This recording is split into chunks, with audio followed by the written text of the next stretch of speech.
Bonjour à tous, j'espère que vous allez bien, vous avez passé une bonne soirée. Charlotte, ça va? Ouais, jusqu'à présent en tout cas ça va. Bien. Donc je suis très heureuse d'être parmi vous ce matin, de si bon matin, deuxième jour successif, c'est bien, ça m'entraîne. Pour vous parler donc d'un sujet passionnant, en tout cas moi qui me passionne, et il s'agit donc du sinus pilonidal. Je vous propose de commencer cette présentation, ce dissensus, par des mises en situation. Et voici donc la première. Vous receviez M. H en consultation il y a 25 ans et il se présente pour des fossettes asymptomatiques, comme vous pouvez le voir sur cette photographie. Vous décidez, comme conduite thérapeutique, de réaliser une abstention. Donc juste là, Charlotte et moi sommes d'accord puisqu'il s'agit des recommandations en vigueur. Il revient, 5 ans plus tard, il a 30 ans, il vit extrêmement mal sa trentaine, c'est compliqué. Et là, il a un premier épisode d'abcès en regard du sillon interfessier. Que décidez-vous à ce moment-là? Eh bien, de réaliser un drainage. En consultation, vous réalisez une incision d'abcès sous anesthésie locale. C'est également possible au bloc opératoire dans certaines situations.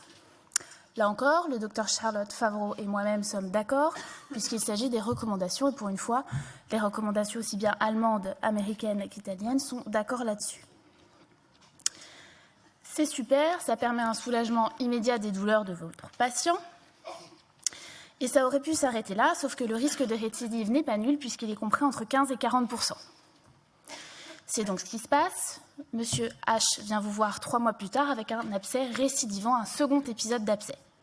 Cette fois-ci, vous décidez de lui proposer une technique chirurgicale avec pour objectif d'éradiquer la suppuration et de limiter le risque de récidive tout en ayant une cicatrisation acceptable et une reprise d'activité la plus rapide possible. C'est là qu'il existe un dissensus entre quelle est la meilleure technique à mettre en place entre la chirurgie dite classique ou old school ou le passé et la chirurgie dite moderne, mini-invasive qu'il faut à mon sens prioriser. Les recommandations sont là d'accord avec le fait que c'est très pas clair, très controversé, et c'est pour ça qu'on est là avec Charlotte aujourd'hui. Alors, la chirurgie classique, voici mon point de vue, et encore ce smiley, il est soft, mais les modérateurs m'ont demandé d'être tranquille, donc voilà, on va essayer. La chirurgie classique, pourquoi je n'y suis pas favorable? Parce que voilà, ça fait des plaies qui sont absolument énormes, les images parlent d'elles-mêmes, source de douleurs absolument insupportables, les soins infirmiers sont lourds, quotidiens, source de pleurs, de cris, de hurlements, de dépression, de tentatives de suicide, c'est vraiment terrible. Ça nécessite une cessation d'activité qui est prolongée, c'est des patients qui sont souvent jeunes, ce qui est un petit peu embêtant à mon sens. La durée de cicatrisation, elle est interminable quand ça cicatrise. Vous voyez ici une photographie d'un sinus pilonidal infecté, opéré par chirurgie ouverte, qui ne cicatrise pas au bout de 2 ans. Et les cicatrices donc, sont absolument monstrueuses quand on utilise une technique de fermeture qui a pour but justement d'accélérer la cicatrisation. Bref, tout ça, c'est source d'une rancœur immense vis-à-vis de son chirurgien, sensation que je ne supporte pas. Et pourtant, la chirurgie, l'exérèse à ciel ouvert est la technique la plus pratiquée par le docteur Favreau, mais ce n'est pas la seule, puisque c'est la technique la plus pratiquée dans le monde, comme nous l'ont dit les Italiens sur leur enquête qui a été faite à Vilnius, à l'ESCP. Alors pourquoi on fait ça? Est-ce qu'il s'agit juste de barbarie? Non, quand même pas. C'est une chirurgie qui fonctionne avec un taux de récidive à 5 à 10%, mais j'ai envie de dire heureusement, étant donné les séquelles et le coût, en tout cas la morbidité pour les patients.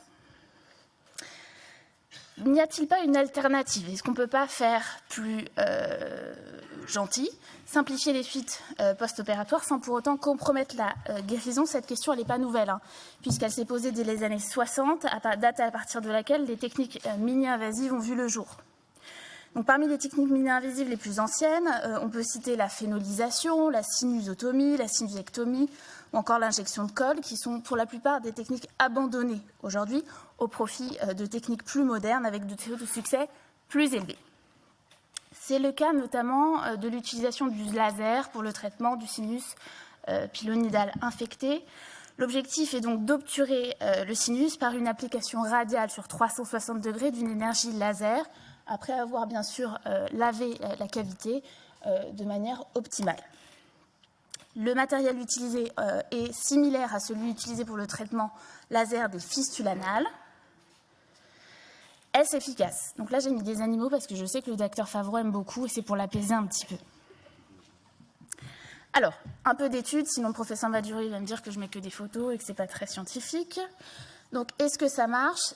Oui, le laser, ça marche. On voit dans cette revue systématique de la littérature qui a étudié quand même 971 patients, un taux de succès de 94%. Donc oui, le laser, ça fonctionne dans la prise en charge du sinus pilonidal infecté. Quelle est l'expérience française dans cette étude qui a analysé 111 patients avec un suivi moyen de 339 jours? Le taux de succès rapporté était de 78,4%, qui est un taux, à mon sens, un peu plus proche de la réalité. Les complications post-opératoires, il n'y en avait quasiment pas. Il s'agissait de saignements pour 2 patients qui ont été résolutifs après compression par un pansement compressif. L'avantage de cette technique, c'est que c'est une technique qui est facile, avec une courbe d'apprentissage rapide, qui se réalise en 15 minutes, en ambulatoire pour la plupart des cas, sous rachianesthésie. Elle permet par ailleurs un retour aux activités extrêmement rapide, puisque dans cette étude, il était compris entre 3 et 5 jours. C'est une technique qui, par ailleurs, n'est pas douloureuse, puisque la plupart de nos patients ne nécessitaient pas de traitement antalgique, avec une EVA maximum post-opératoire de 2. Enfin, le taux de satisfaction est majeur, puisque 88% des patients étaient satisfaits. Il s'agissait là de 100% des patients qui bénéficiaient d'un succès de cette technique, mais également 50% des patients en échec de cette technique, qui, pour la plupart, demandaient une réitération de cette technique pour leur échec. Donc, si on compare maintenant le laser aux techniques classiques, qui est le vainqueur? Je pense que ces photos parlent d'elles-mêmes.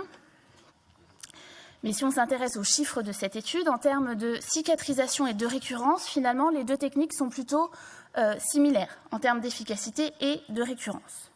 Par contre, là où les techniques mini-invasives ont, à mon sens, un grand intérêt, c'est dans le temps, encore une fois, opératoire, les complications post-opératoires qui sont faibles et un retour aux activités quotidiennes qui se fait bien plus rapidement.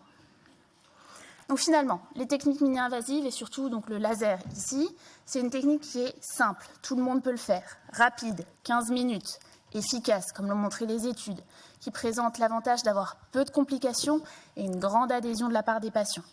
Les détracteurs diront bien sûr que le coût est élevé, certes, mais alors ça c'est encore à relativiser, face à une chirurgie qui, à mon sens, est plutôt délabrante, qui nécessite des soins infirmiers quotidiens, coûteux, avec parfois des reprises opératoires et surtout une satisfaction des patients qui, à mon sens, est moindre. En synthèse, il existe donc aujourd'hui de nombreuses techniques mini-invasives disponibles, j'en ai développé qu'une mais il en existe d'autres, qui sont à mon sens une alternative à la chirurgie dite classique, qui présentent comme avantage d'avoir des suites simples, peu de complications et qui permet une reprise rapide de l'activité. Elle remporte par ailleurs l'adhésion des patients et avec des résultats qui sont encourageants. Alors peut-être que les indications sont affinées, la sélection du patient, la sélection du sinus pilonidal, peut-être qu'il faut qu'on travaille là-dessus pour améliorer le taux d'efficacité de cette technique. Les résultats sont bien sûr prometteurs, encourageants, mais à confirmer à long terme et à comparer avec les techniques plus classiques. Enfin, et là, le docteur Charlotte Favreau et moi sommes d'accord là-dessus, il faut prioriser les techniques que vous maîtrisez. Donc n'hésitez pas à venir vous former à de nouvelles techniques, notamment la technique laser qui est une technique facile, aussi bien à Saint-Joseph, là où a été réalisée l'étude, mais à Bordeaux également. Et dans tous les cas, il faut absolument prendre une décision partagée avec votre patient. Je vous remercie de votre attention.